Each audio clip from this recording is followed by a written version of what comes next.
Birthday খেতে গিয়ে 2000 টাকা বাঁশ, যেটা দেখে বান্ধবী হবে এ তো বেজাই সর্বনাশ। বলেন কি? হ্যাঁ গাইস, চলো গল্পটা তোমাদের শুরু থেকে বলা যাক। আজ একটা বান্ধবীর বার্থডে খেতে যাবো, তাই ঝটপট করে রেডি হয়ে ফটফট করে চলে এলাম একটা রেস্টুরেন্টে। এসে দেখি বান্ধবী এখনো পৌঁছায়নি, শুধু বসে থাকবো তাই চক্ষু লজ্জার খাতিরে নিয়ে নিলাম 1 প্লেট মোমো। যেটা খেতে খেতে এইদিকে বান্ধবীও চলে এলো। ও আসতেই শুরু করে দিলাম বার্থডে সেলিব্রেশন। কেক কেটে খেয়েও খাইয়ে অর্ডার দিয়ে দিলাম মেন কোর্সের খাবার। আর যতক্ষণ না খাবার আসছে কি করছে দেখো, নিজস্ব রেসিপি বানাচ্ছে। এটা খেতে কেমন হবে জানি না, তবে এটা খেলে কাল সকালে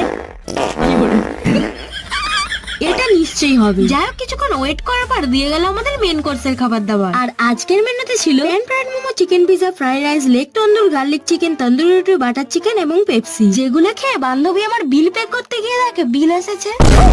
এটা দেখে ও আমাদের একটাই কথা বললো, शर्म करो, भगवान से डरो भोसड़ी वालों। আজকের ব্লগটা এতটাই। বাকি তোমাদের ব্লগ ভালো লাগলে সাবস্ক্রাইব বাটনটা ভেঙে দাও।